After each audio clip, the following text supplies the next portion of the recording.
Well, the two top Canadian teams in this year's NHL regular season, and two teams who have never been to the Stanley Cup since the turn of the century, are both out of the playoffs in round 2. In today's offseason preview video, we're touching on the Winnipeg Jets and the Toronto Maple Leafs as they both get bounced in round 2, and they're the last two teams eliminated from the second round. We'll get to all the updates from these two teams coming up right now.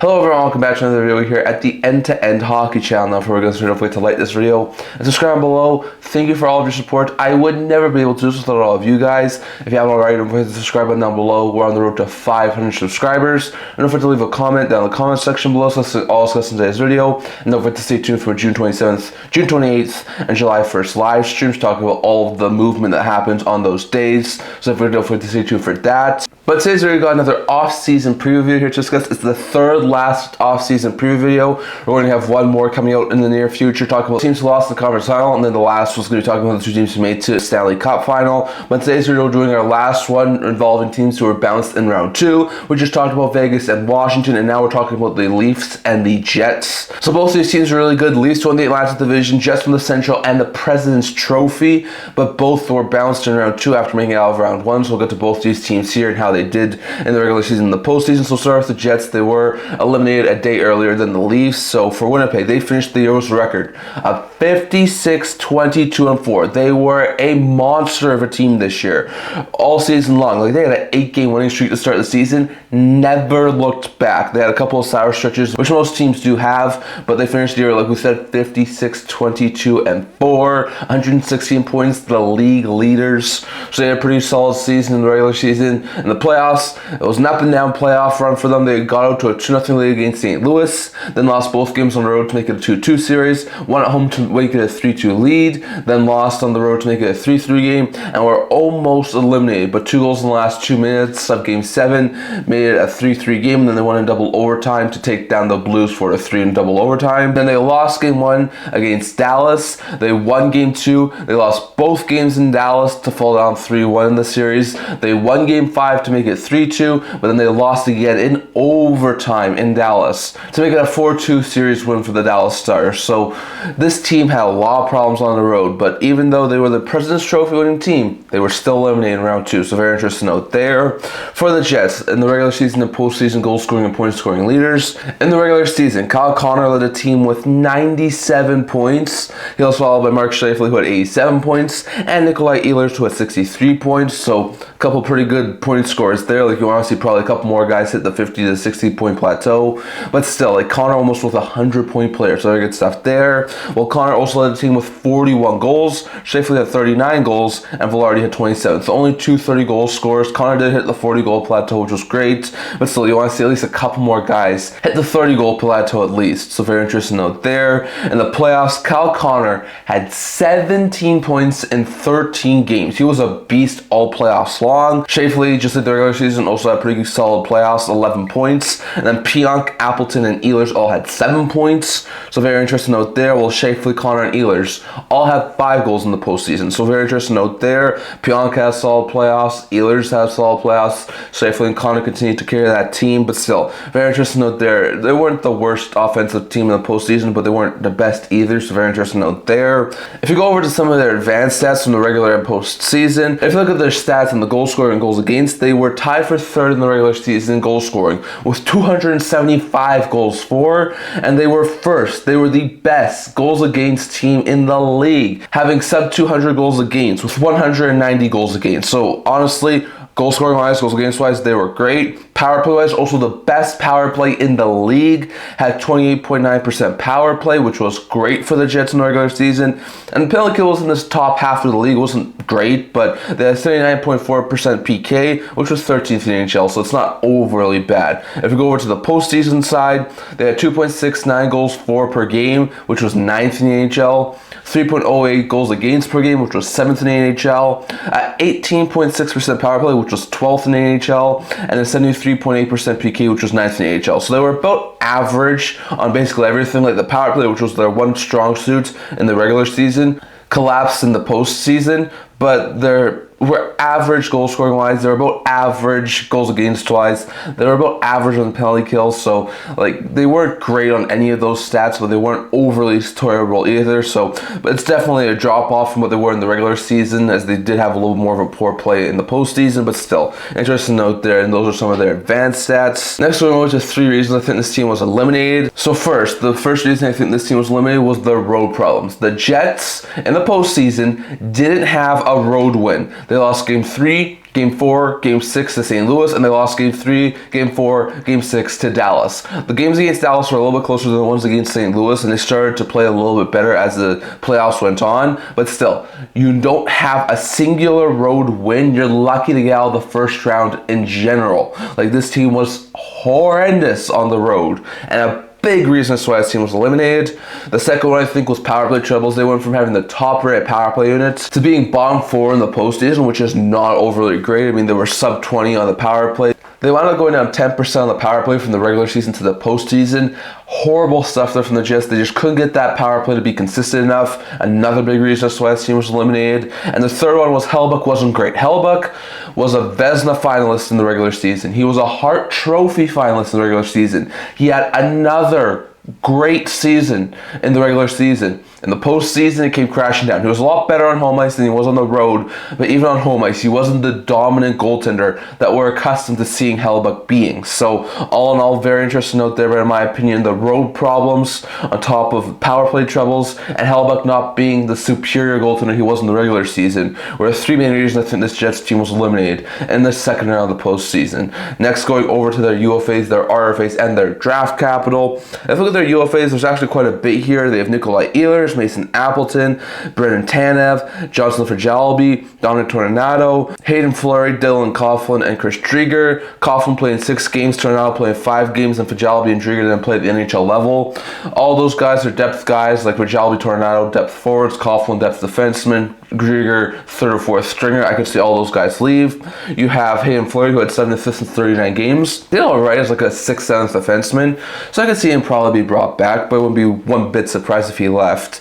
You have Tanev, who was an in-season acquisition, and Appleton, who both had 10 goals and 12 assists and 22 points. Tanev in 79 games, Appleton in 71 games. Appleton's been a really good piece of that third line. I could see him be brought back on a short-term deal. Wouldn't be surprised if Tanev left via free agency. And then you have the big one, the big apple on the free agent market, and that's Ehlers. Ehlers had 24 goals and 63 points in 69 games. He's probably one of the top 3 or 4 free agents in this year's free agent class. I think the Jets would love to bring him back, although I think he will be able to get $8 to $9 million on the open market. I'm not sure if the Jets are willing to go there, so very interesting note there. But those are their UFAs headlined by Ehlers and Appleton. If we go over to their RFAs, you have Gabe Vilardi, Morgan Barron, Christian Vesalainen, Parker Ford, Dylan Sandberg, and Isaac Phillips. Phillips and Ford both had a goal in 3 games at the NHL level. Vesalainen didn't play at the NHL level this year. All those guys are decent younger players. Could see him maybe be brought back. Wouldn't be surprised if they left. You have Dylan Sandberg, who had 6 goals and 20 points in 60 games. Sandberg was a solid third pair defenseman, so I definitely think he'll be brought back. You have Barron, who had 8 goals and 15 points in 74 games. Solid bottom 6 guy, so on a short-term deal, I think he'll probably be brought back. And you have Gabe Vilardi, with 27 goals, 61 points in 71 games. Really great top 6 forward, and I think he'll get a longer-term extension with the Winnipeg Jets. So very interesting note there, but those are RFAs. Headlined by Vilardi and Barron. Next one over to the team's draft capital. This is a team who made the playoffs. They got to round 2 of the playoffs, so you don't expect them to have too much draft capital, and they don't. They have 5 picks, which is less than the average team, but a little bit more than some other teams we've seen. They have their own first-round pick, no second, their own third-round pick, no fourth, and their own 5th, 6th, and 7th. So they have 5 of their own 7 draft selections, don't have their second, don't have their fourth. For a team who made the playoffs, it's not overly bad. The Jets are still in a relatively good draft capital position, in my opinion, even though they did make the playoffs. So, interesting note there, but the Jets do have a little bit below of an average team, having 5 draft selections. And lastly, going over to 5 ways I can see this Jets team improving in the offseason to get better and maybe make it to the conference final or the cup final next year. 1, they need to add a second line center. They have been doing all right this year over the past couple of years, not having a solid, true second-line center. They've been playing Nemeshnikov there quite a bit of time. They've had Lowry, although he's more of a third-line center. They've had Perfetti at some points. They've had Velarde at some points. Like, they've had a couple of different options, but they haven't had that true second-line center. So I think going out in this offseason, getting a second-line center makes some sense. Nelson, I think, would have been a really good fit for them, but he's signed in Colorado. So Jonathan Toews wants to get back into the NHL. I think that could be a really good fit. There's probably a couple of trade chips, like maybe a Marco Rossi would make some sense, but I think adding a second-line center has to be priority number one for the Jets. Priority number two is either keep Ehlers or go out and add a top six winger. Like, this team, Ehlers was a really good piece in the regular season and the postseason. He showed that. I just don't know if the Jets can make it work cap-wise with what Ehlers would probably be wanting. So in my opinion, you either have to keep Ehlers and try and keep him around, give him the sort of extension he wants, or you have to go out and get someone else. Get a guy like Chris Kreider, Trevor Zegras. There's probably a couple of other top-end guys, Jason Robertson, the trade market, or go out and try and get a guy like Brock Besser or Brad Marchand in free agency. Like, I'm not exactly sure which route they'll go, but I think they either need to keep Ehlers or sign someone who can sort of be his replacement. So interesting out there. Third thing this team should do is to extend Kyle Connor and Adam Lowry. Both guys are going to be entering the final year of their deals. They're going to be UFAs next offseason. Connor, he had almost a 100-point season. He had another 40-goal season. He's been a point and goal-scoring leader on that Jets team. I think an extension for him has to be a priority this offseason. While Adam Lowry is their team's captain, he's coming off of a longer-term deal. I definitely think Lowry is a really solid player as a third-line center, so I won't be surprised if we got like a 2 to 3 year extension. But extending Lowry and Connor, I think, are priority number 3. Priority number 4 is add some bottom 6 help, especially if they lost some of those UFAs. I definitely think the Jets will try and rework the bottom 6, especially if guys like Tanev or Appleton leave. So I'm not sure who they could try and target. Probably some lower end guys in free agency, but I think adding some more bottom 6 help will be a smart move there for the Jets.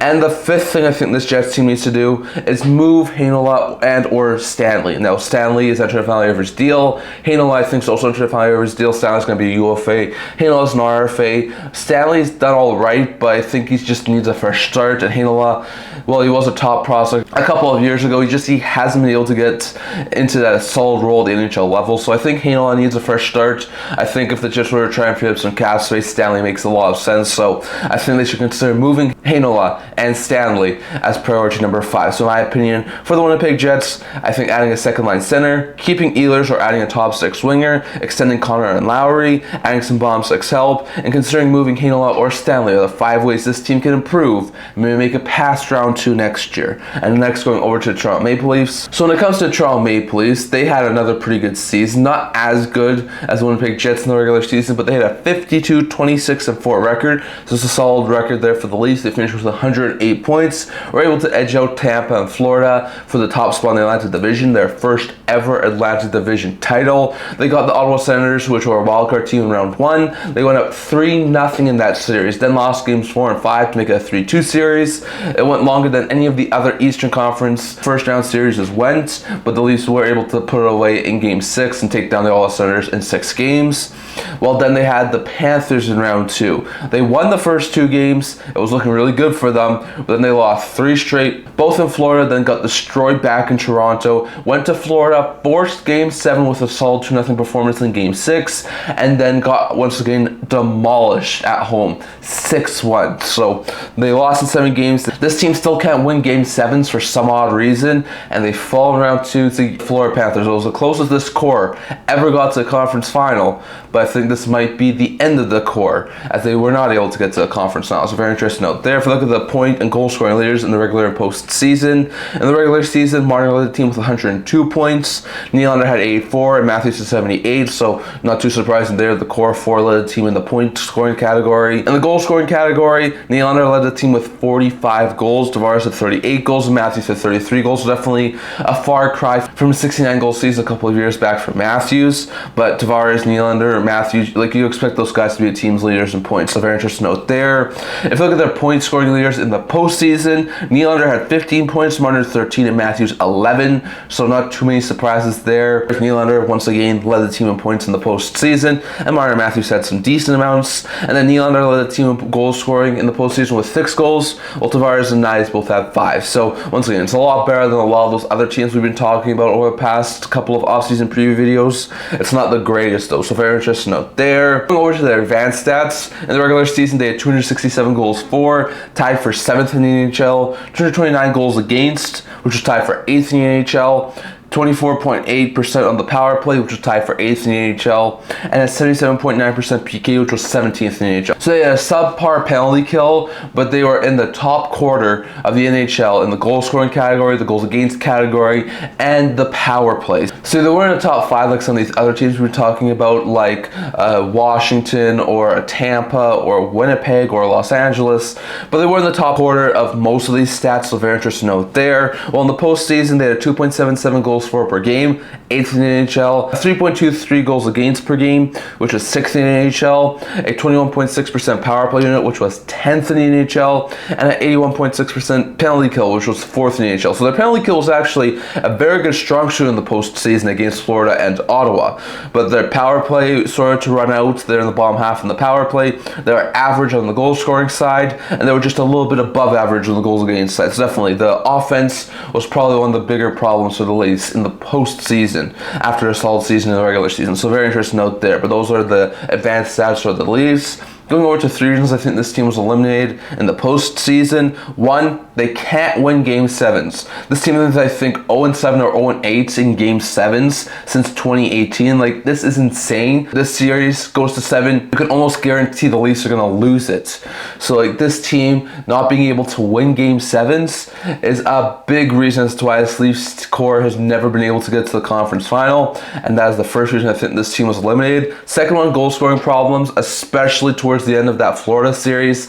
They could not find any offense. They had some offense, especially early on in both the first 2 games against Florida and Ottawa, but as those series just went on and as those series just started to get tighter, Toronto lost their goal scoring abilities, and it was a massive reason as to why this Leafs team wound up being eliminated in round 2. And the third reason is the core 4 faded, like especially towards the end of that Florida series. Like in the first 2-3 games against Florida, Matthews, Marner, Nylander, like they were all producing at very high levels, but in games 4 through 7, like they disappeared. And to some extent they did the exact same thing against Ottawa. Like games 4 through 6 weren't overly great for the Leafs against Ottawa, so very interesting note there. But I think not being able to win in Game 7s, the goal scoring fading towards the end of the playoffs, and the core 4 not being able to produce were 3 big reasons as to why this Leafs team is eliminated in round 2 and not in the conference final. Next, going over to their pending UFAs, their pending RFAs, and their significant draft capital. So if you look at their UFAs,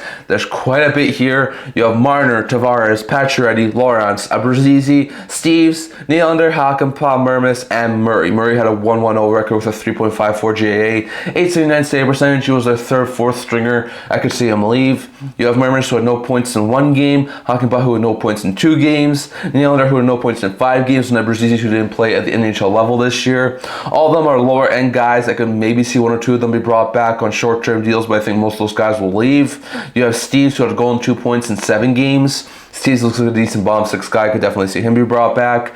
You have Lawrence, who had 8 goals and 19 points in 80 games. And Pacioretty, who had 5 goals and 13 points in 37 games. Both are decent bottom 6 guys. Pacioretty seems to like it. Toronto won't be surprised if he signed a 1 or 2 year deal. While Lawrence is also a decent bottom 6 guy. Could maybe see him be brought back on a short-term deal. And then you have the 2 big ones, Tavares and Marner. Tavares had 38 goals, 74 points in 75 games. Marner had 27 goals, 102 points in 81 games. Tavares seems to be open to taking like a hometown discount, maybe like a $4 or $5 million AAV for like 3 or 4 years to stay in Toronto. So I wouldn't be one bit surprised that Tavares was brought back on a short-term deal and maybe on a lower AAV, but I wouldn't be one bit surprised that the Leafs maybe walked away from him. While Marner, after all of the controversy, all of the trade talks, all of the everything with Marner, I think there's a very, very, very likely chance the Leafs walk away from him. And I think Marner's probably going to be on a new team next year, so very interesting note there. But those are the UFAs filling by Marner, Tavares, and Pacioretty. Next, going over to their RFAs, they have Nyes, Robertson, Hellebuyck, Hirvonen,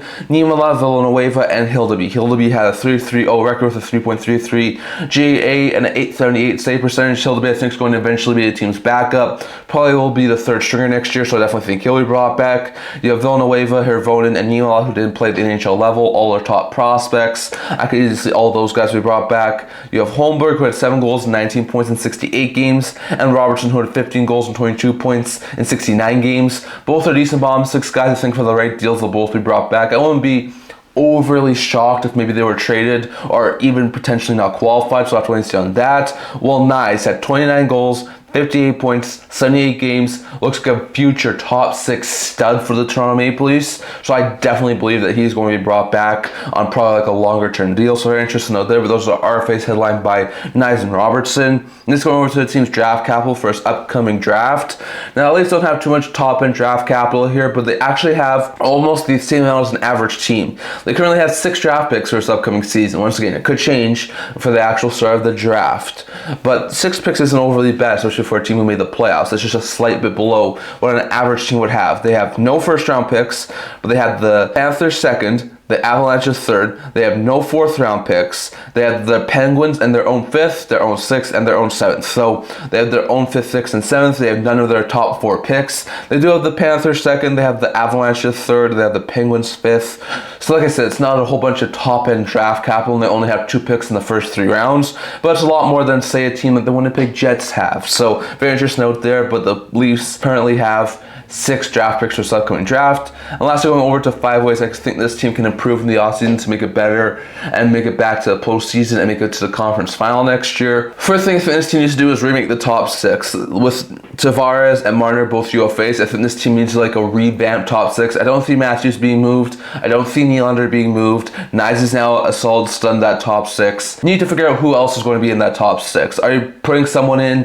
who's like a rookie, like an Easton Cowan? Are you going out getting some top free agents like a Sam Bennett, like a Nikolai Ehlers? Are you going on the trade market trying to get a guy like Chris Kreider or Jason Robertson? Like, this team needs to figure out who's going to be in their top 6. If they're not bringing back Tavares, if they're not bringing back Marner, who are you getting to replace those guys? If you are bringing back Tavares or Marner, then what else do you need to do to sort of rework that top 6? That's priority number 1 in my opinion. Remake the top 6 in a different way. Second priority in my opinion is extend Matthew Nyes. Nyes is a fantastic young top 6 forward for the Toronto Maple Leafs. He showed that this year. He showed that in the playoffs. He's a very, very good player. And I think it's sort of the change up that this team needed. So I think they need to extend him. 7 or 8 year deal I think would be ideal. If they need to do a bridge deal, and do a bridge deal. But I think extending Nyes before it gets too late into the offseason is a big priority there for the Leafs. Third thing I think this team needs to do is to move some of their depth forwards, such as McMahon, Yarncroke, and Robertson. Robertson's an RFA. McMahon and Yarncroke are entering the final year of their deals. They're both going to be UFAs next year. I think all these guys make sense to move. Robertson's been in the trade rumor mill for quite some time.